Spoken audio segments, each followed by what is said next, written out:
they're going to run the ball. But can Austin Simmons, with the help of Chip Lindsey and Garrett Riley, plus level play out of the quarterback position, can the offense press a few more buttons and give you plays and raise the ceiling in some of those bigger games that Missouri wasn't able to win a season ago? If they can do that, then that just makes the offense a little bit more dynamic. It raises the ceiling a little bit. They just might be able to do a little bit more. So the offense is going to look the same as it has the last 6 years, but the hope is that because of the quarterback position and what Drinks hopes becomes a positive, that maybe that they can do a little bit more offensively and just be a little bit more dynamic. That's, I think, really the hope here.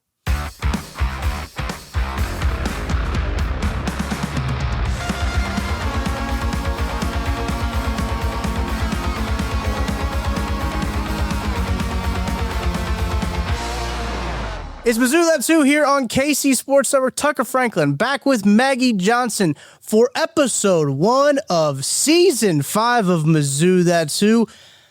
Jane Dales is probably going to sue us, isn't he, Maggie? Yeah, we're in trouble. Well, out of respect, we'll say it's season. I don't know. Yeah, I don't know. Well, should we round up? Round down? Maybe it was still season 4. Season 4. Is there like sub seasons you can do? We could do something like that, right? Yeah, we can skirt around it. This is, in Sopranos, the last season, they just did a bunch of episodes, right? And they probably could have broken it up into 2 seasons, but Sopranos, the last season, is 23 episodes, and all the other seasons are like 13. So maybe that's just what it is. This is an extended season of Mizzou That's Who.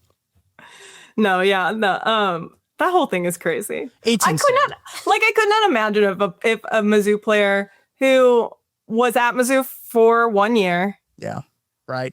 Was like, sorry, you can never let another player wear a jersey. I mean, I don't know. It's crazy. I get he won a Heisman, but that's it, though. You didn't. Yeah, that's it. That's all. Mm-hmm. You didn't win a natty. You're not Joe Burrow. So, yeah. And that LSU is a little bit different than Mizzou. Like, obviously, like the things that Chase Daniel did, being a Heisman finalist, like that's a huge deal at Mizzou because that doesn't happen often. So if those jerseys get retired or something like that, you understand it a little bit more. But yeah, not to just a kind of, no offense, Jane Daniels, but you're just like another guy that kind of went to LSU in the transfer portal. Yeah, he sat out the bowl game too. It's not even like he played in the bowl game. I'm trying to remember what that team did. Like they were like 9-3, right? Or 9-4, 9-3. Yeah, maybe 9-4. Really good offense. Yeah, really good offense. Terrible defense. I don't know. Jane Daniels did carve us up. We probably should have won that game, but I do remember that game. What you gonna do? I did forget about that game, but you just reminded me of it. 2023 LSU was not necessarily the most. It's not going to go down in history like whatever that 2020 was. It 2020, 2019, 2020, 2019. 2019 LSU team was legitimately insane. Like that quarterback of Joe Burrow, like the Clyde Edwards-Helaire, Jamar Chase, Justin up and down that roster, you're looking at defense. Like even that defense was nuts too. You're looking at just studs. Yeah, it's crazy.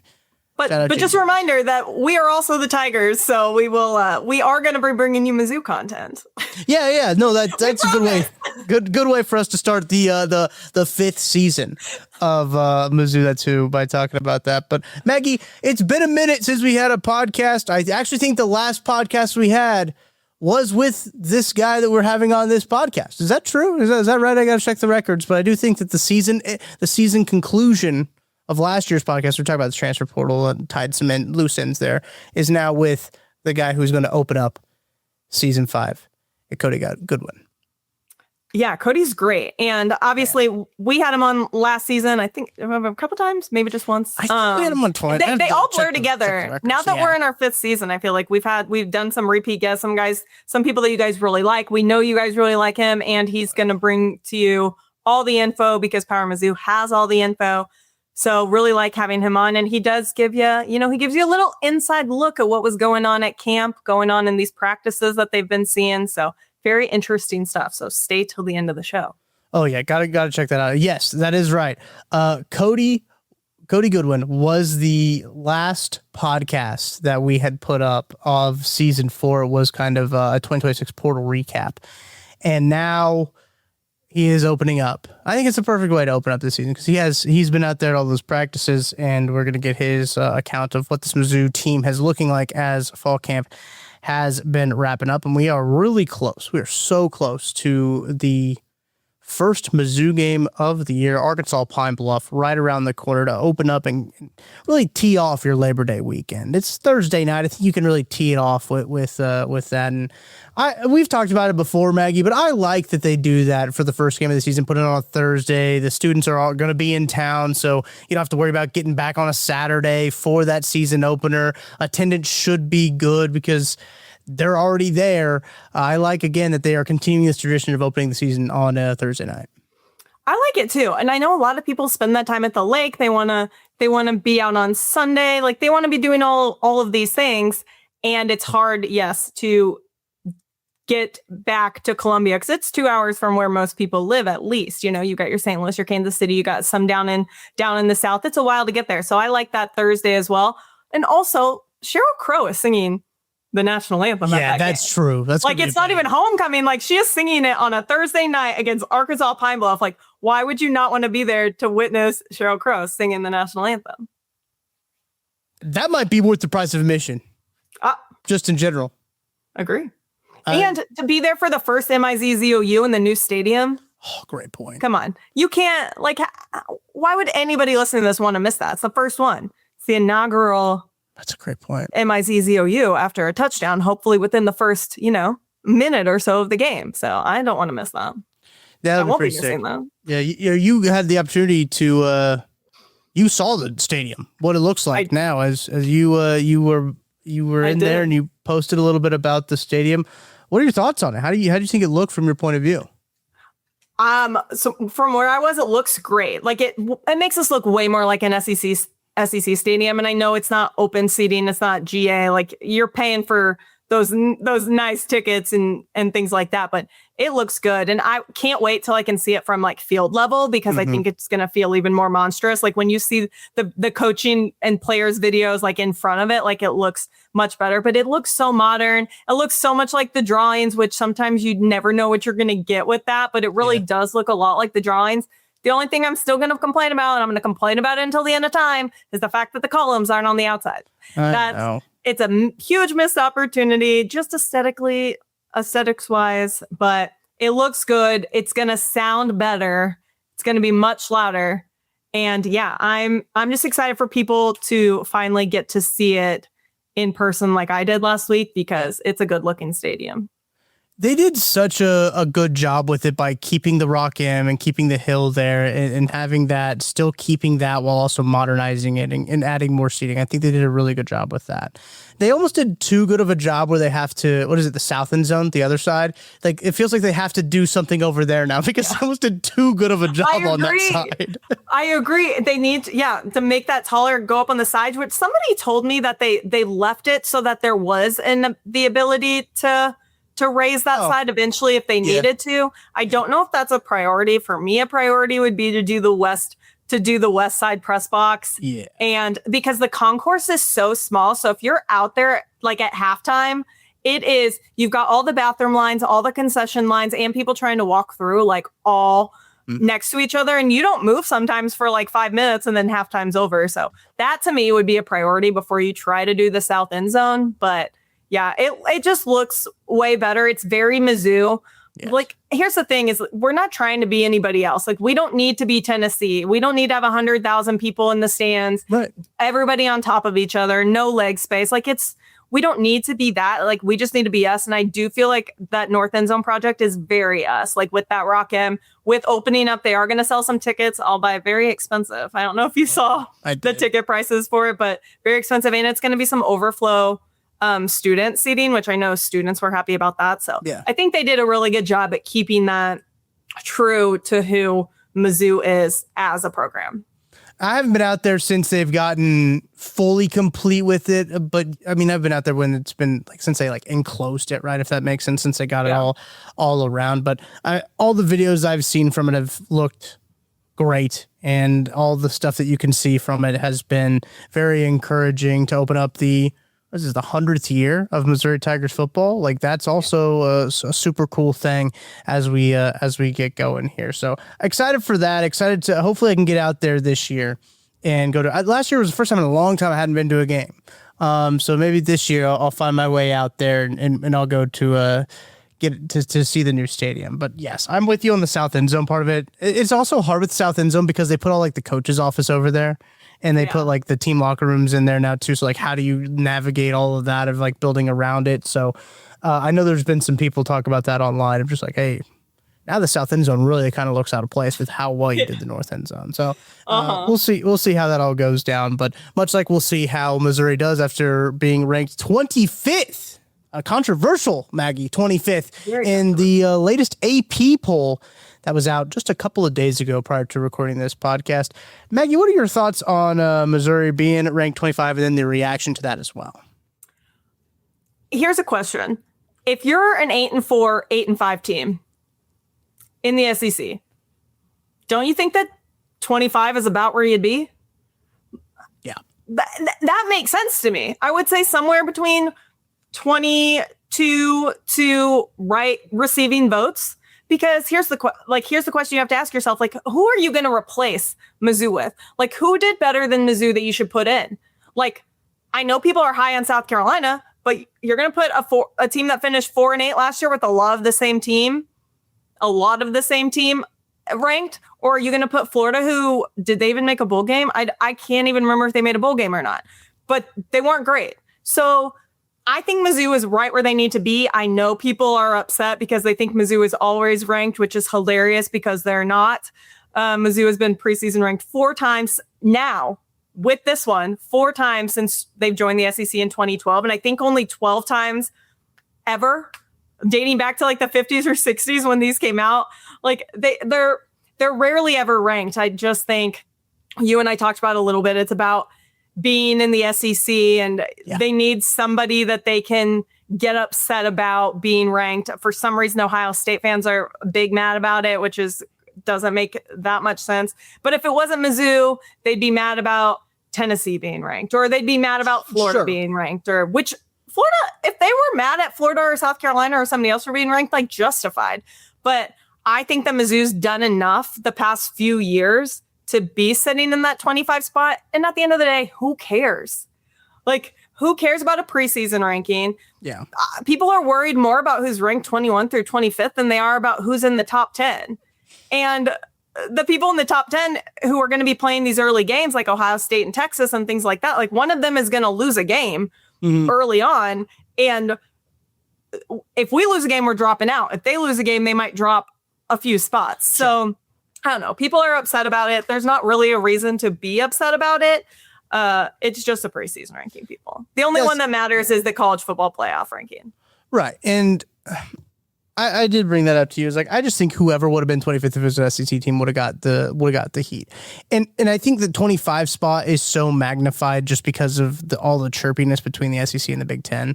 So whoever was going to be 25 was going to be, whether if it was a Big Ten school, SEC fans probably would be like, oh, of course, of course you're going to put a Big Ten school in at 25. And I really just think it's because Mizzou is an SEC school coming off the year that they had. It's one of those things to me where it's a little frustrating because it seems like every argument against Mizzou is like disingenuous.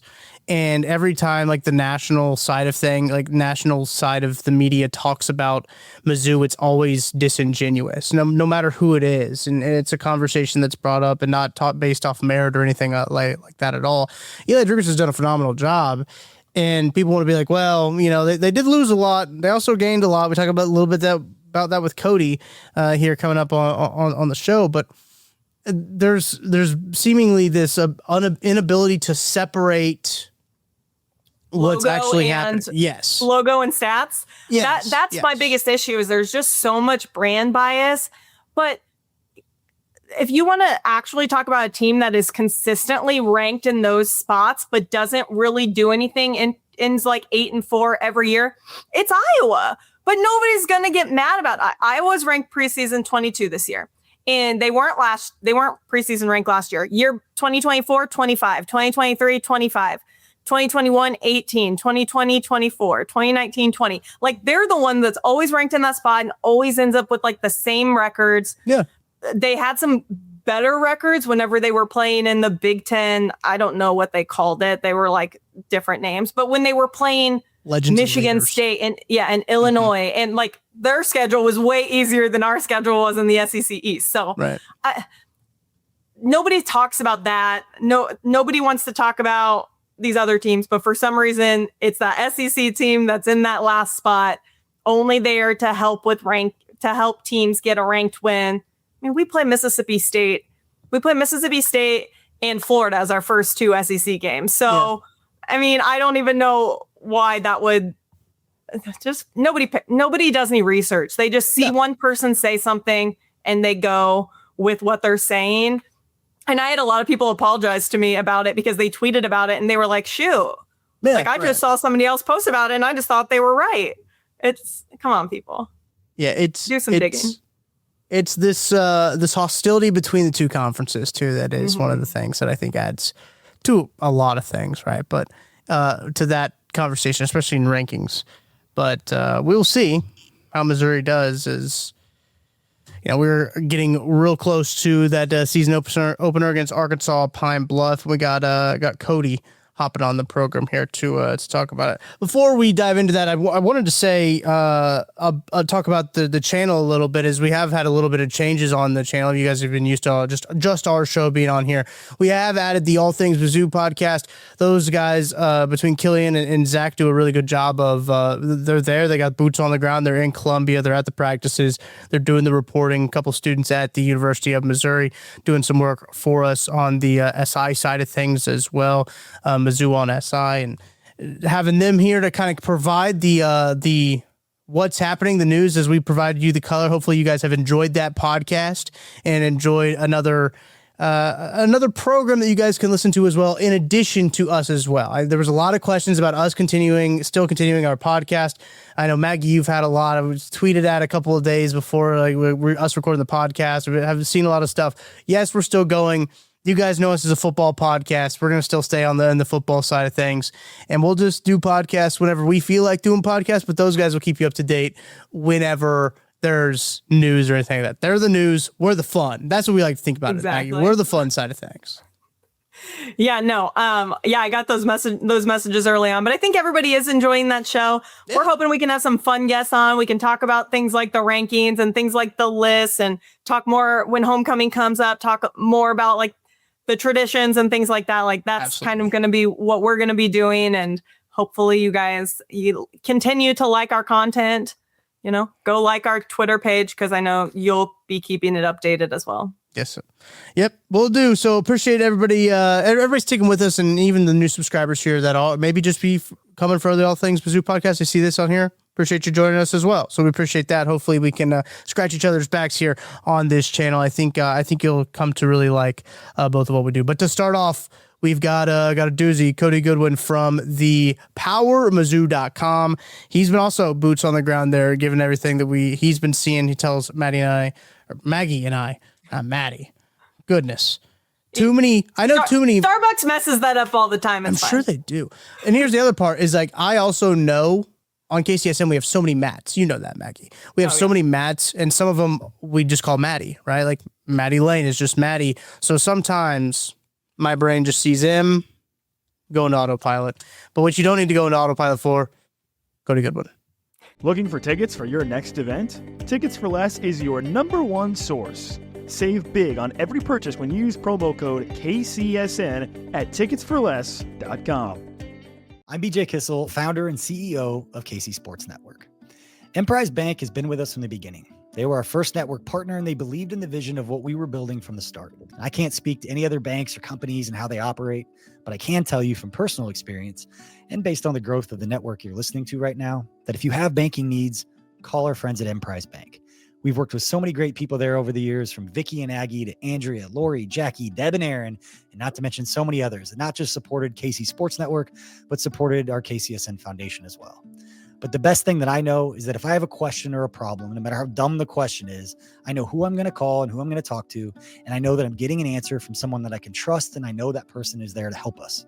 That's why Emprise Bank has always been and continues to be our partner in Possible. And they can be yours too. You just have to reach out. If you have a banking need, whether it's business or personal, hit me up. I will connect you directly with the same people that have helped us build KCSN. And that's our friends at Emprise Bank. Cody, appreciate you hopping on the pod here to talk some Mizzou football, everything you've been seeing out there at Mizzou Fall Camp. Appreciate you joining us once again. Yeah, man. Happy to be here. We got done with practice earlier today. We're recording this on Wednesday. I don't know what kind of podcast magic you guys are working here when people listen, but today, Wednesday, August 19th, last practice that we got to see. We saw 12 practices, I think, this month. So the next time we see Mizzou on the field, it will be the Thursday night opener against Arkansas Pine Bluff. So can't wait for that.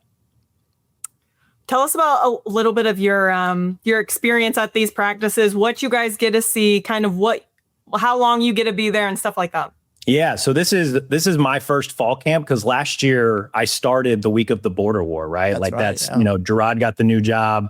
I came in to work with Gabe. And so I didn't have to go through the grind of fall camp last season. So I'll be honest, I'm kind of tired and I'm glad that we're finally done watching practices. But no, we've gotten to watch, somewhere like 12 different practices. And it's usually like the first few periods. Like some days we get 7 periods, some days we get 5 periods. And so it's a lot of like team stretching, team warm-ups. But then occasionally, Drink will throw us a bone and it's like, hey, he'll call first and second team offense and defense. And we've got our notebooks out and we're like, all right, who's lining up where, who's doing what? And then what's the actual play, right? Like what are we seeing here? So it's been enlightening. I think there's a lot that we've learned. And then there's also a lot of like, oh, that made sense, right? Because I think the last time we talked was after the portal and after like the roster finally came together and we could kind of lightly pencil in where guys were going to be at on a projected 2 deep. And so a lot of that was confirmed. And then there were a lot of other things as well that it's like, oh, okay, that's interesting. So that's what's made fall camp, I think, worth it. There's been a lot of storylines kind of come out of fall camp and as the camp has progressed from the last time that we talked, as you mentioned, Cody. One of the biggest stories, and I think you have to start at the quarterback position because it is the most important position just in football, really maybe even in sports, is Austin Simmons and him coming to Mizzou down to Columbia. And you have him immediately get named the starting quarterback a lot quicker than what it was last offseason when you had the quarterback duel. What have kind of you been seeing and been hearing about how he's been acclimating in Columbia and into this offense? Yeah, I mean, it did not take very long for Austin Simmons to really take hold of this team and be the leader that Drinkwitz and the rest of the staff really kind of viewed him to be when they pulled him out of the portal and really want him to be for this upcoming team, right? I mean, he came out of the portal. I think it was officially, I want to say it was Thamel or somebody that was like, Simmons is going to enter the portal when Ole Miss got done, right? Because Ole Miss had that playoff run. So they were playing well into January and Simmons was there for the entirety of it. And so they lose in the semifinals and then Simmons officially hits the portal, comes to Mizzou, and the beginning of spring ball, Drink billed it as a quarterback battle, right? Simmons, they also got Nick Evers, who's kind of a journeyman from UConn, Oklahoma, Wisconsin. Matt Zoller's obviously back. They signed a new kid, Gavin Sidwar. And then we can't forget about Brett Brown, right? That excellent pass he threw in the TaxSlayer Gator Bowl, right? Like, don't disrespect my guy, Brett Brown.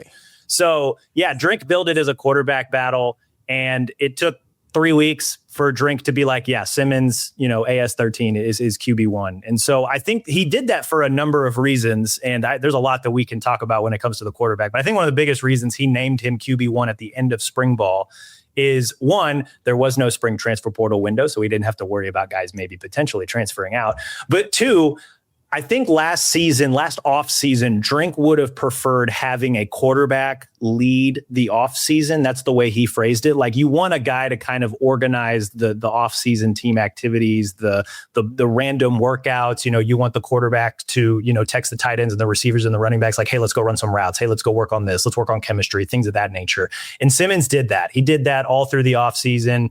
Obviously, it helps when one of the new transfer receivers, Caden Lee, came with him from Ole Miss. But also like establishing that rapport with Donovan Olubade, establishing that rapport with a handful of the other new receivers that came in through the transfer portal, whether it's Nashawn Montgomery or Kenrick Lanier, trying to get some of the younger guys like Sean Terry and Jabari Brady and guys like that up to speed. Caleb Goody, another speedy transfer receiver, making sure that he's on the same wavelength as the tight ends, as the running backs and all that stuff. So establishing him at QB1, like one, I think it says a lot about what Drink saw through the, 13 spring practices, that, hey, this guy probably a step or two ahead of everybody else in the quarterback room.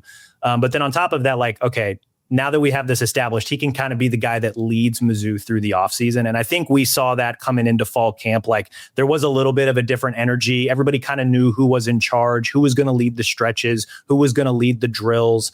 And then obviously working through those things through the offseason. Like, Austin Simmons has a really good rapport with a lot of the receivers and a lot of the running backs. And, like, he wasn't at SEC Media Days in Tampa last month.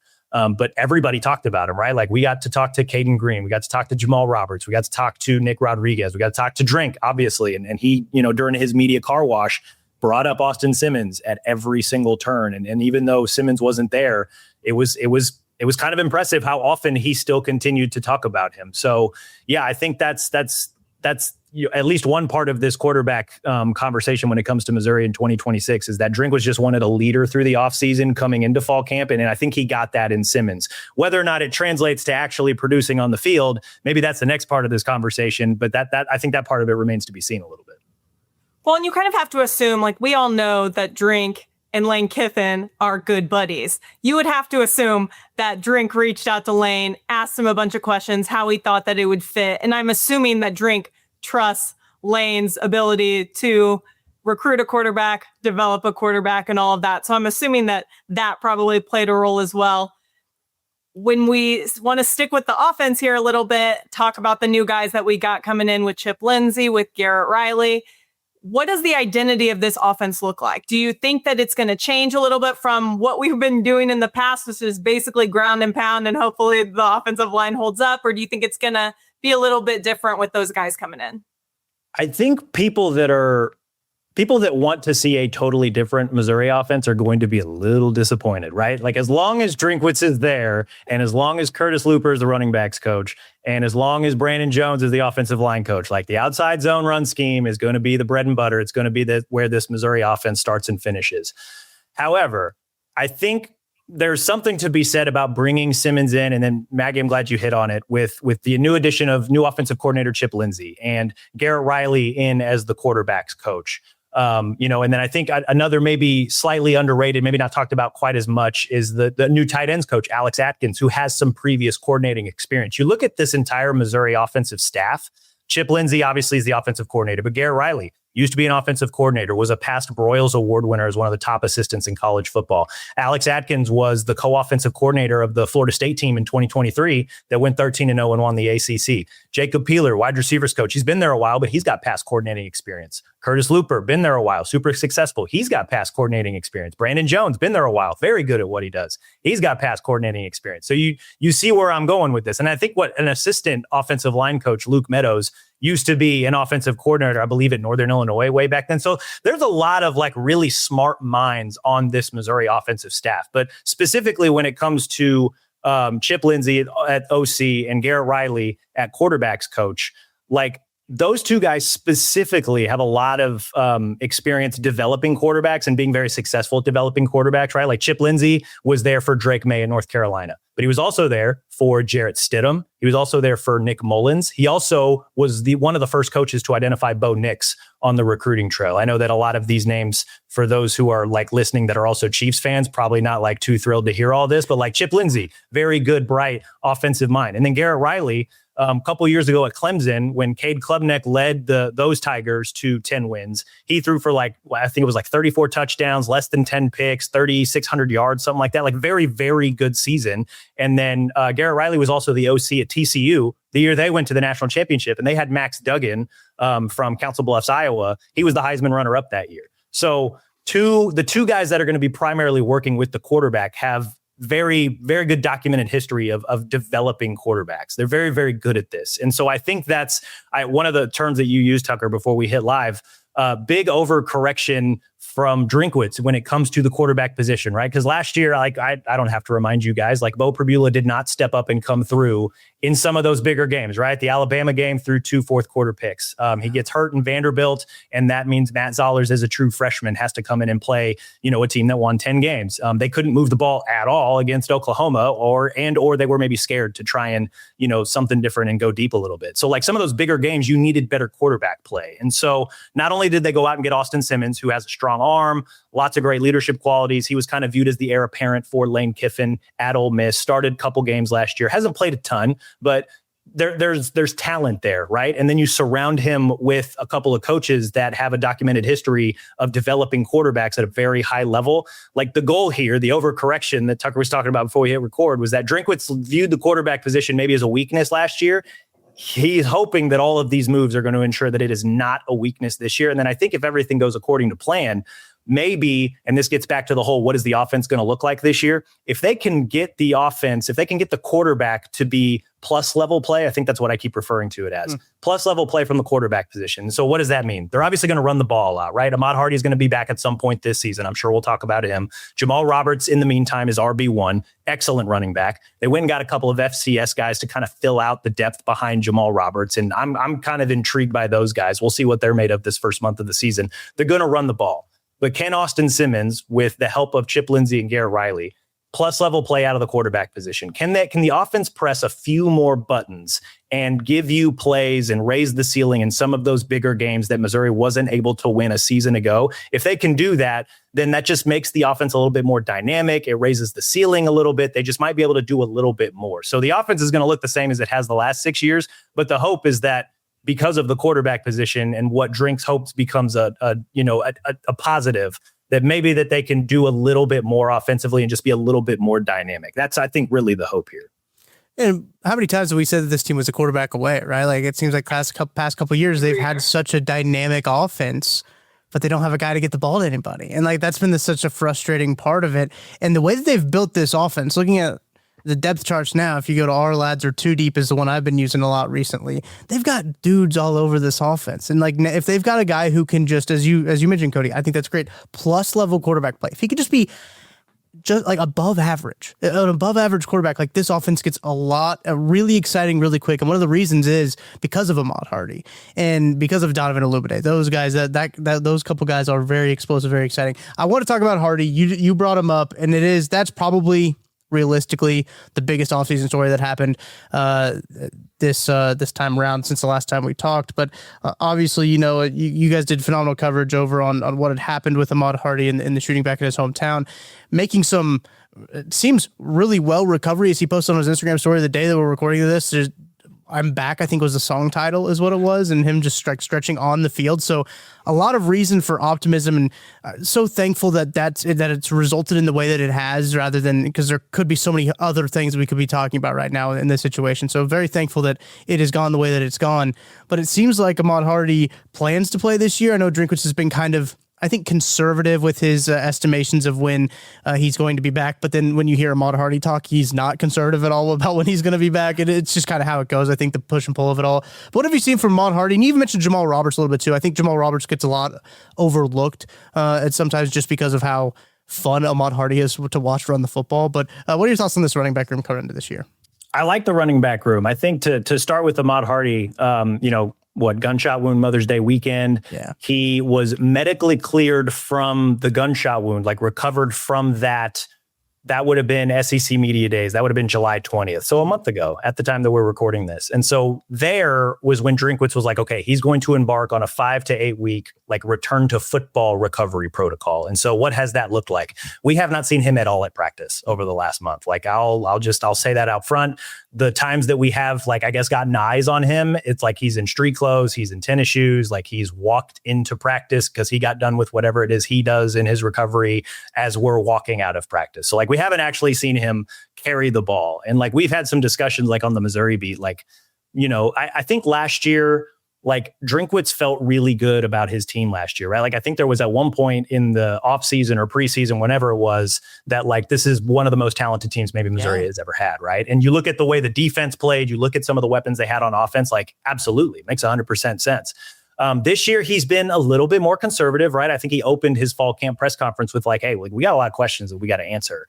And they may not be able to answer them until they actually start playing games. And even then, when you look at the schedule, they may not get some of those questions answered until they go to Starkville at the end of September, right? Yeah. So there's a level of uncertainty. And I wonder if part of that uncertainty is like, okay, Drinkwitz needs to see 29, take a hit and bounce right back up. And then maybe that will help him relax a little bit. Maybe that will help him, feel a little bit more confident about his team. Because you look at the rest of this offense, like you mentioned, a lot of talent all over every single position group, especially at this running back group, right? Because not only is there Hardy, and I think at some point he will come back and play.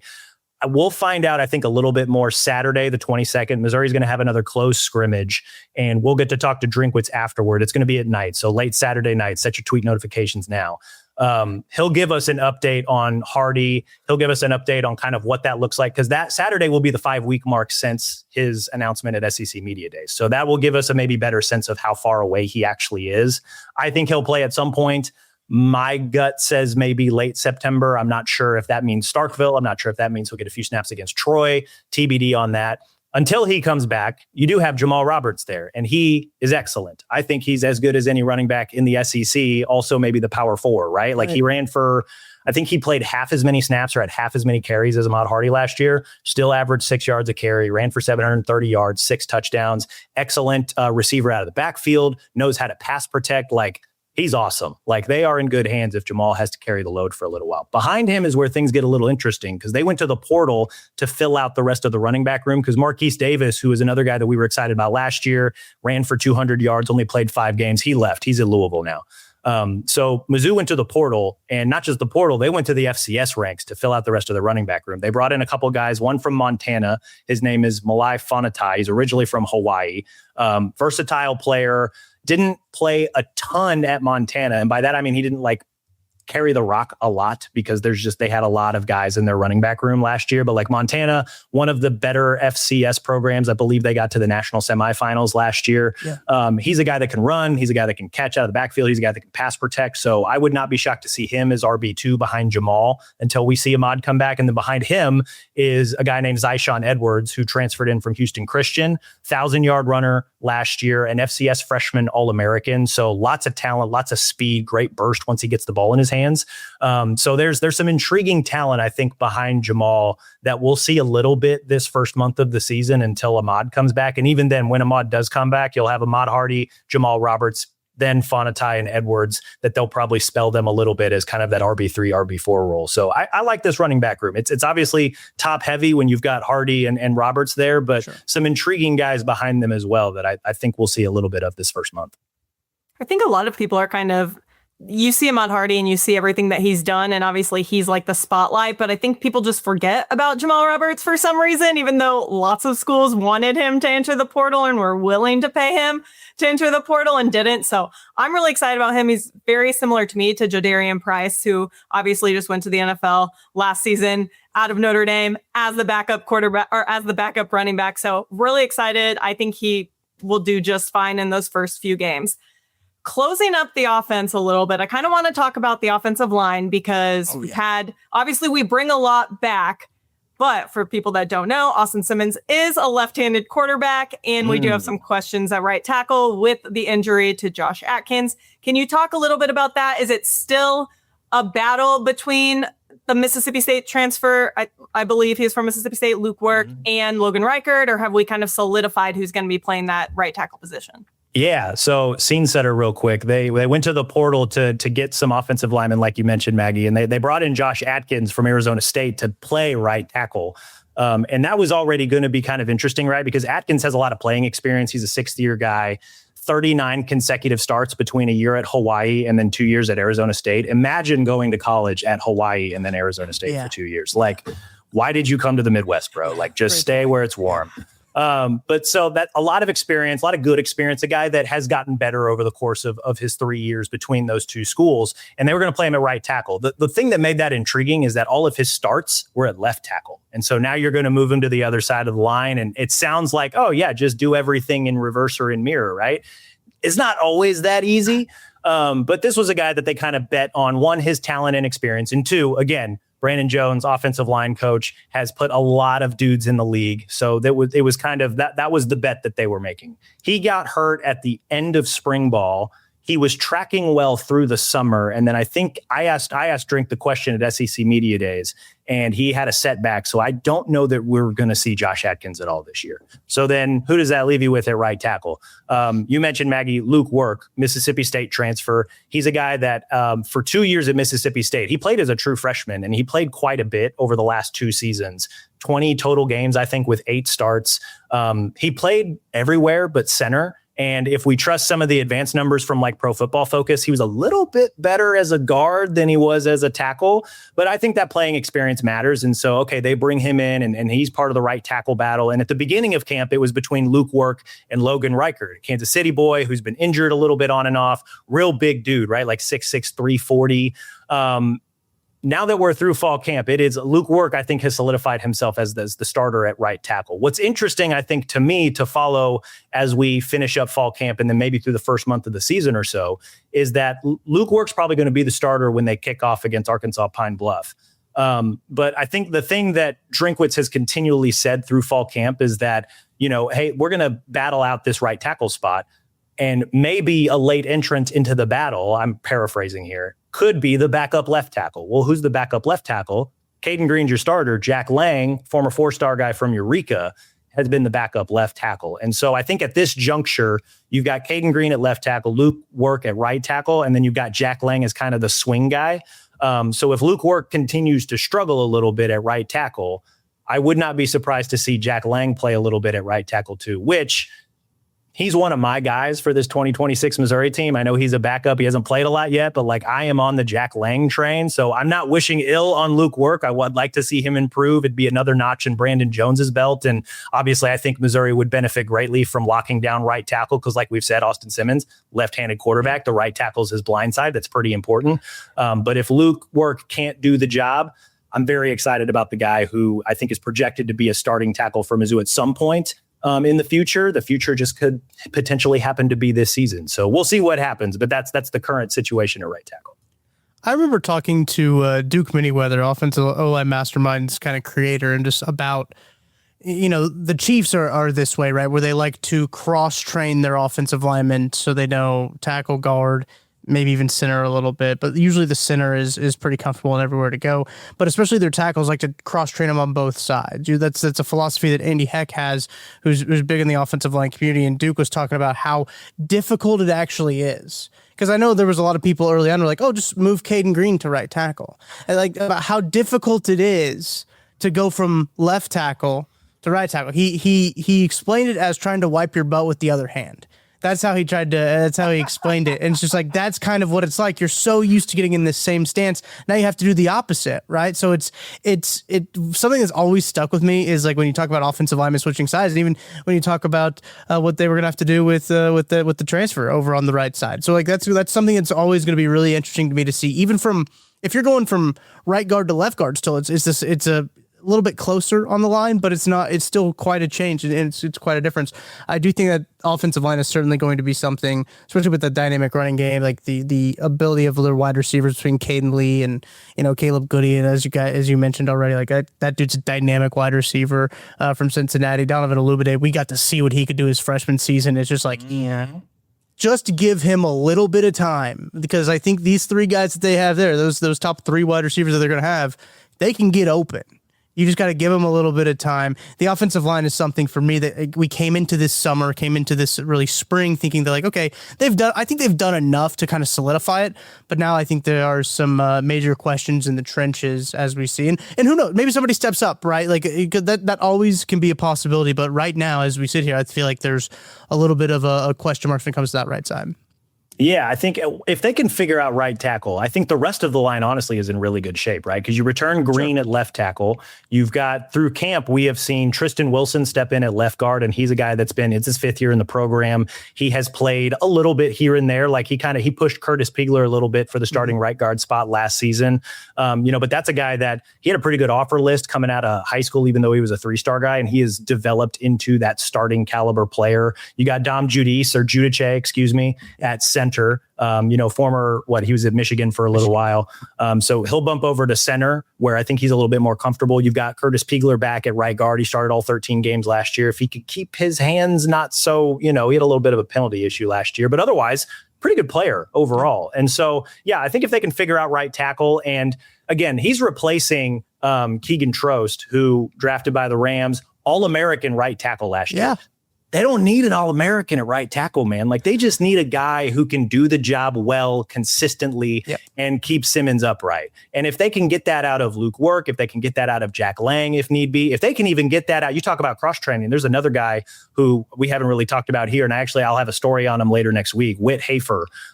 He joined the program originally as a tight end. He has since gained 60 pounds, and now he's an offensive lineman. This is a dude during fall camp. I've seen him snap.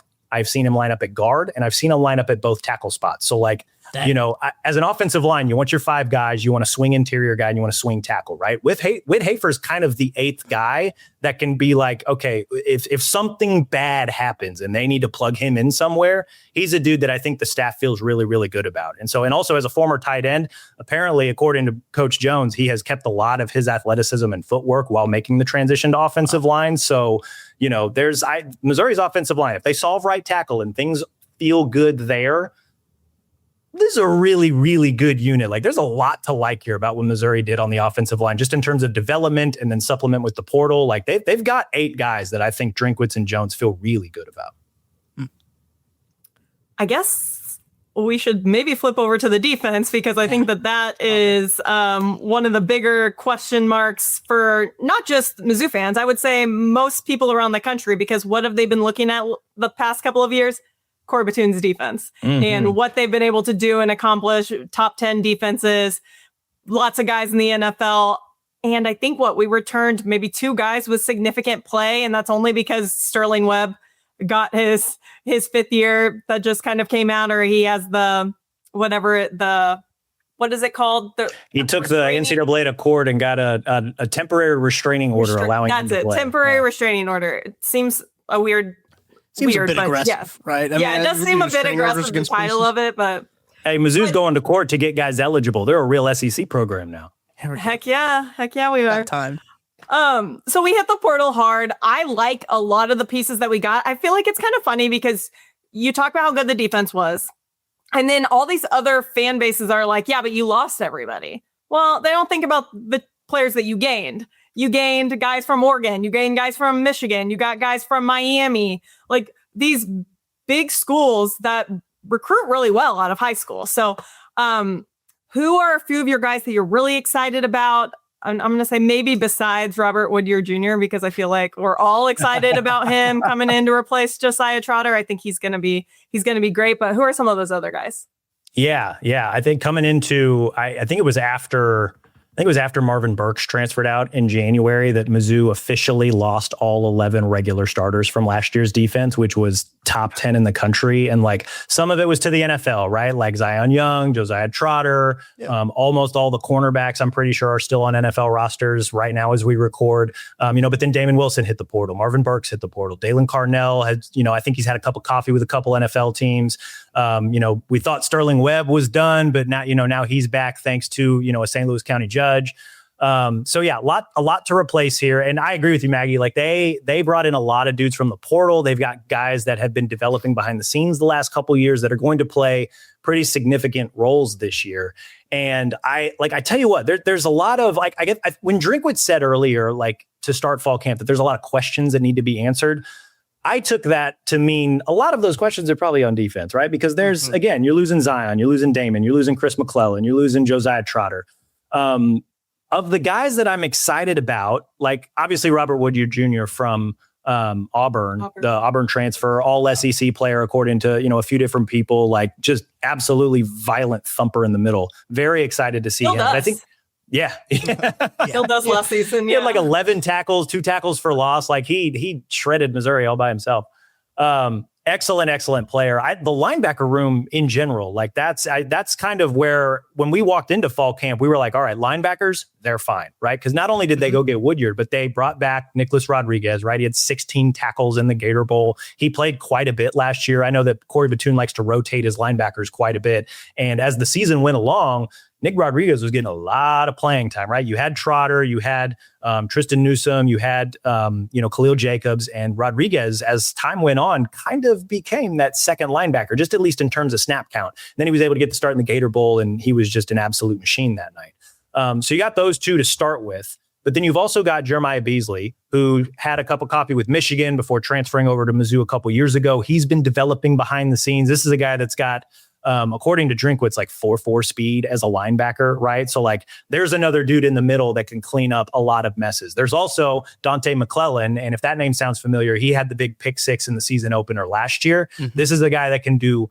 a lot of stuff. And I know that linebackers coach Derek Nicholson is very, very excited. And so the practices that we've gotten to see at fall camp, those four have kind of been rotating quite a bit. And so I think, Nick Rodriguez pretty firmly entrenched as one of the starting middle linebackers. But then you've got Beasley and Woodyard going back and forth a little bit about who might be that other starter. And then you've got Dante McClellan, who I think is, between like the rotate four linebackers, McClellan will probably be that fourth linebacker. I'm sure they'll find different packages and stuff for him to get him on the field like 150, 200 snaps at some point this year. So I feel really good about the linebacking core, but I felt good about them coming into fall camp. I think as fall camp has progressed, I feel pretty good about a number of guys. Like I'm excited to finally see Darius Smith become the lead edge rusher for this Missouri defense, like the defensive front, right? Like he was kind of the third edge rusher last year after coming back from an injury the year before that, after he transferred in. And he was really effective last year, right? When you got him and Damon Wilson and Zion on the field at the same time, like that was good luck stopping that, man, especially when you got McClellan and Sterling Webb, applying pressure up the middle. So Darius Smith, he added 25, 30 pounds this offseason. Like he's now up to like 6'5", 265 pounds. And guys, it looks good. It looks really good. Mm-hmm. So some assistants have said that he was able to maintain his, like he's topping out at close to 22 miles per hour on a dead sprint. He's still got some short area burst, and he's always been a really violent player, but now you've added like 25 pounds of like armor and muscle on top of that. Like he's going to be that top edge defender for Mizzou this year. I'm really excited to see him play and what all that extra muscle does for him. On the back end, Santana Banner is back. He wasn't technically a starter last year, but he played 500 snaps or something like that. He kind of slowly overtook Jalen Catalon in that rover role. And the thing I really like about Santana Banner is he's a freak athlete. Like when they beat Auburn last year, he ripped off like a round off into multiple back handsprings and backflips in full pads and helmet. Like this dude, crazy. Little bit of a special athlete, right? Like I've got my, like, how like people will draft like, superstar athletes because they're like, yeah, this guy has like 6 traits that I really like, so I'm going to teach him how to play football, right? Like I'm not saying he's Nick Emanwari, but like there's that, like, it's like, oh, it kind of feels like that a little bit watching this guy out there. And so not only is he like big, fast, strong, and just super competitive, he's also like becoming a significantly better football player. And so you look at like Batoon's defense, they like to have 3 safeties on the field. You can put Santana Banner in any of them. Like you can put him at rover where he kind of helps the linebackers patrol the middle of the field. You can put him at that star position and let him cover somebody out of the slot or maybe cover a tight end, or you could put him at center field and just let him knock somebody's head off. Like I'm very excited to kind of see what year he has. Like he to me, if he has the year that I think he can, he could be one of those like day 2 draft picks that like, yeah, you're going to give a really smart defensive coordinator a freak athlete, and that dude could be making some pretty big plays in a few years. Like I'm very excited to see what he does this season.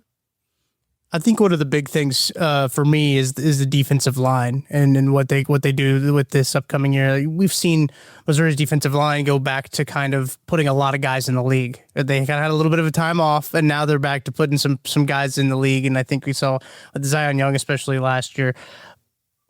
I think when you look at this roster before you had the Sterling Webb of it all added in there, I got the sense that it was a little thin of just like guys who I guess it had some playing time, right? I mean, you never know what the guys are until they get on the field, but guys who had some serious playing time. Langdon Kitchen's been one guy that's been pretty impressive of like him transferring from Northwest Missouri. Got some solid playing time last year, but showed that he's really able to take on with that edge role. How are you feeling about this defensive line trying to retool after having so many just studs getting hemorrhaged from it, basically?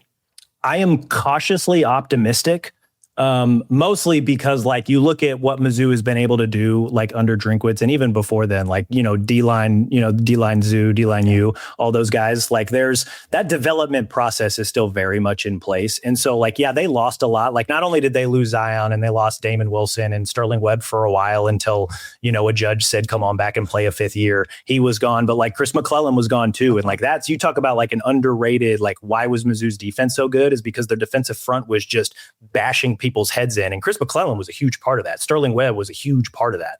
And so like those guys develop, like I know Chris McClellan transferred in and only played a couple of years. Same thing with Zion, but like those guys took a year to develop and then they became these monsters in the middle of the defense. And so now you've got a lot of guys who are kind of on similar trajectories where they've played some here and there and they've spent time in the program, but now it's really their turn to step up and play big, significant snaps. And so like, I'm optimistic because you have a lot of guys like a Langdon Kitchen who he's got good length. He's got a big motor. He's kind of the guy at defensive end right now, opposite of Darius Smith. Like he's going to get the first crack at first team reps there. Now that he feels better now that he's had a full year in an SEC program. He got to play like 180 some snaps last year and he was effective in those snaps too. I think he finished with 14 QB pressures and 14 tackles. And that was playing behind Zion Young, who basically did not come off the field. So he didn't get a ton of opportunity, but he took advantage of that opportunity. So I'm excited to see what he does with a little bit more. Sterling Webb's back. I think he has slowly worked his way back into the first team defense. So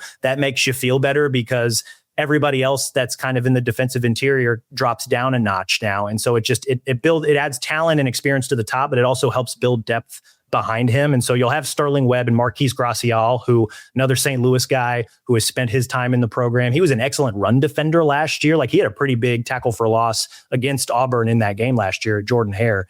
Now he's got a chance to be a starter. Can he add some pass rush? Can he continue to be a really good run defender? And then behind him, can I interest you in a guy named Jason Dow, who's from the Illinois side of St. Louis, very talented athlete growing up. He's from Cahokia, Illinois, I'm pretty sure. So maybe just outside St. Louis.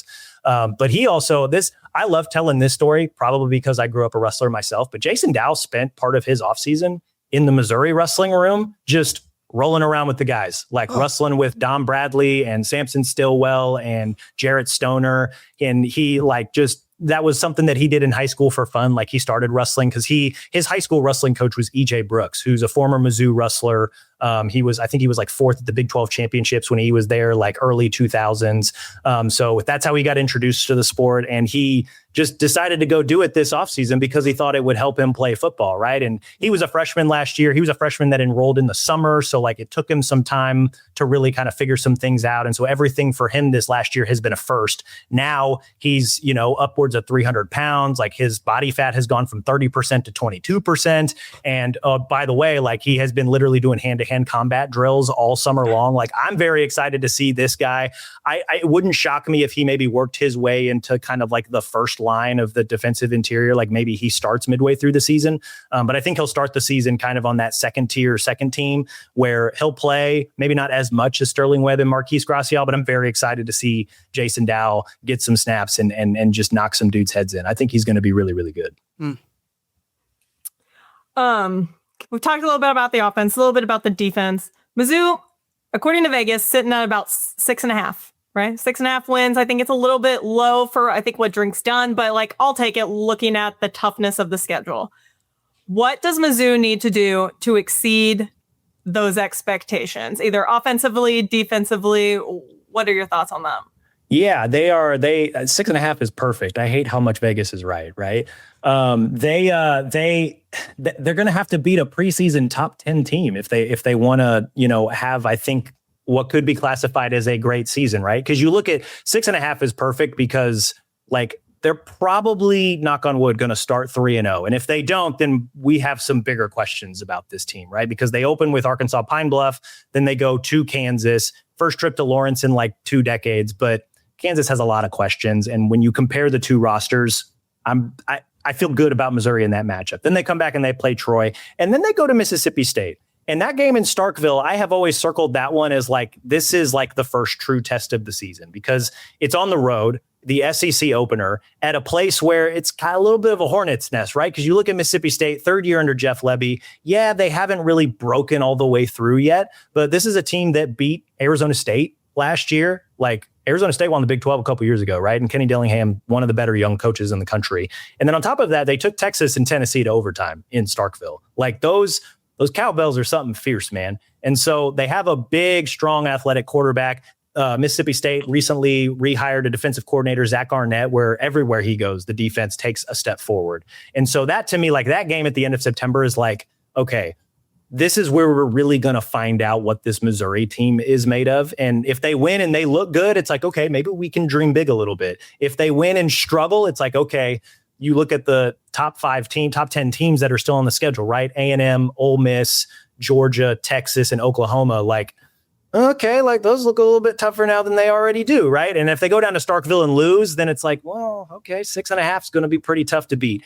So that's, yeah, it's tough. And I hate to give you the coach speak answer of like, ask me again after that September game in Starkville, but like that's really the game where I'm like, this will tell me whether or not this team could go 8-4, 9-3, or if they're going to struggle to hit even 7 wins, because right after Starkville, they have to come home and play Florida.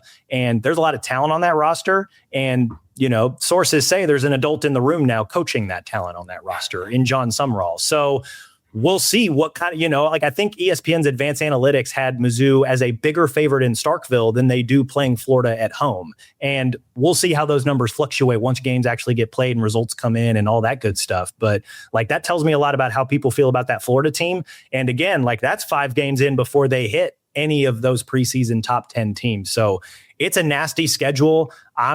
I've been kind of sitting somewhere around 7-5. Maybe if I wake up in a good mood, 8-4. But like, it's going to take a lot for this Missouri team to really, Gabe and I have talked about this too. They could go 7-5 this year and be a better team than they were last year when they went 8-4, just because the schedule is so nasty. Like it's going to require a lot of them to really, I think, have a successful season. We'll put it that way.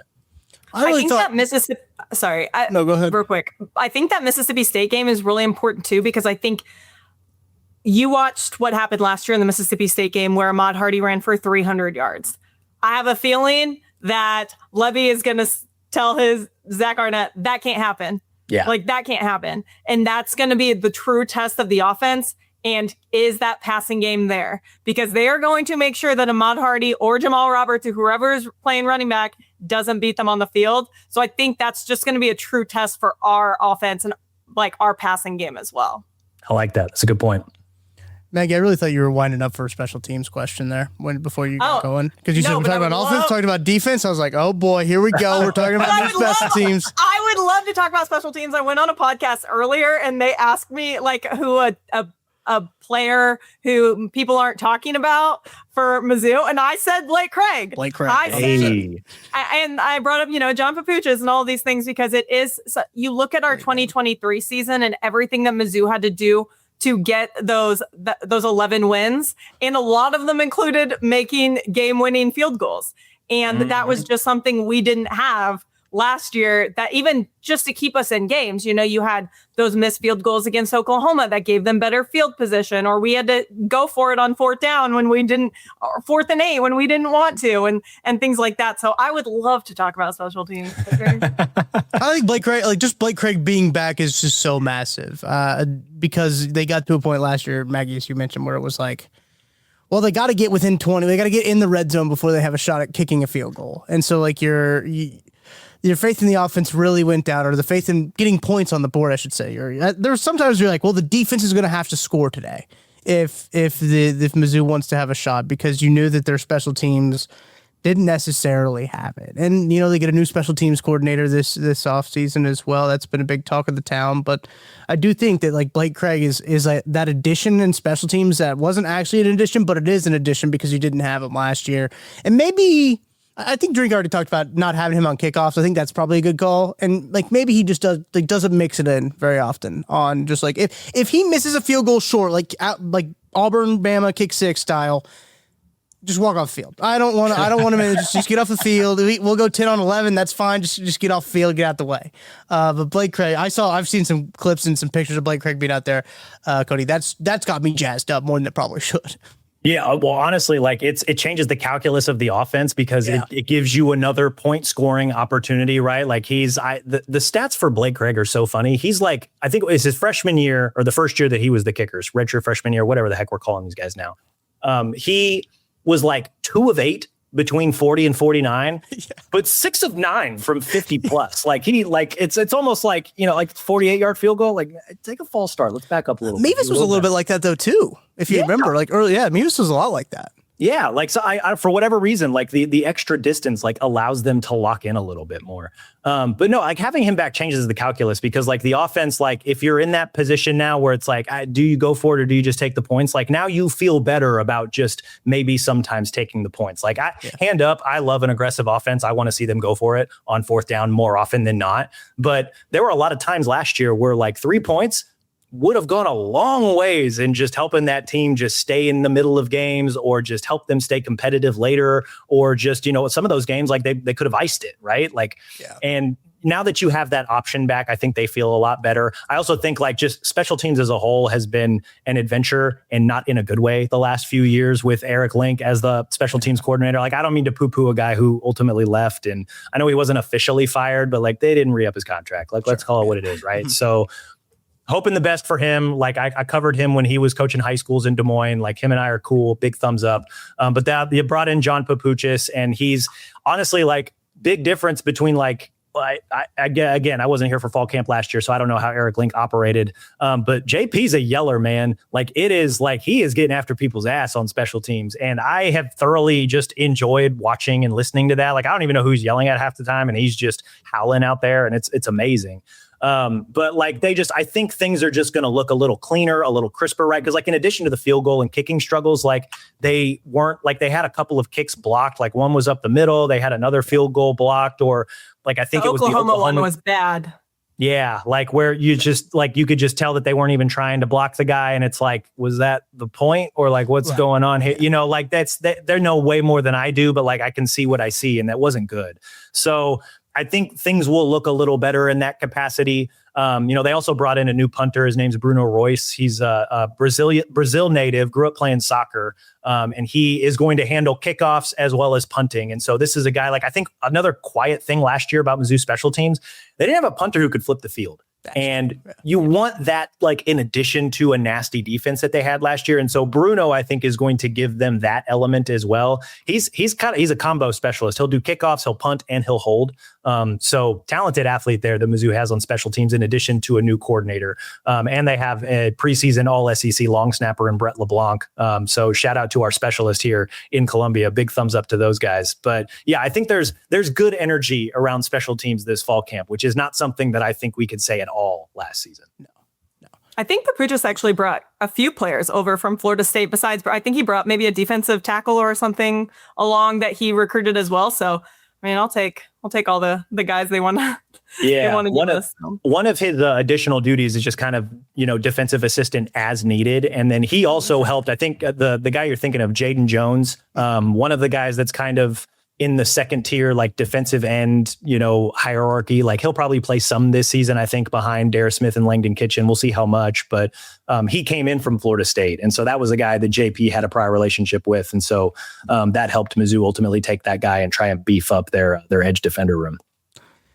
I mean, outside of Blake Craig, the specialist might have the best names when you count like the coordinator. Papuchis is an incredible last name. Bruno Royce is an incredible name. I mean, Blake Craig, shout out, love Blake Craig, Liberty North guy. He's an Eagle. So like, got the connection there with Blake Craig. He needs to go like Brazilian, where he's like Blake and Dino or something like that, to kind of really up the profile of the specials. Like LeBlanc, a phenomenal last name. I just think. Well, you got Craig the leg. You got Craig the leg. Craig the leg. Oh, that's true. It worked. Never mind. I'm back. Here we go. Best named room on the Missouri Tigers. Cody, really appreciate you hopping on here, spending nearly an hour talking Mizzou football with us and getting us ready for that first. I guess it's like technically Labor Day weekend, right? Is it considered Labor Day weekend? The Thursday of Labor Day weekend. Yeah. Tomorrow.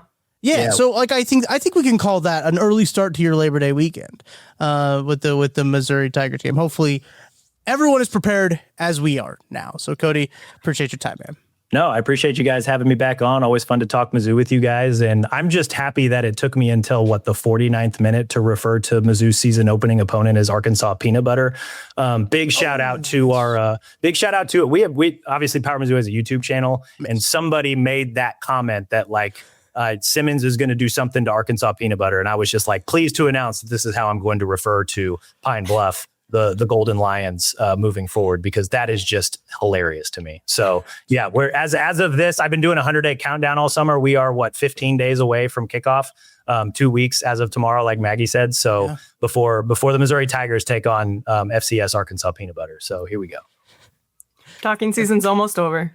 Thank goodness. I'm ready to play ball, man. Yeah, Maggie and I just taking off. We don't do it at all. We're just like, we're good. But Cody, again, thank you, man. Go find everything he does at PowerMizzou.com. All the fine work you and Gabe and the whole squad does at Power Mizzou.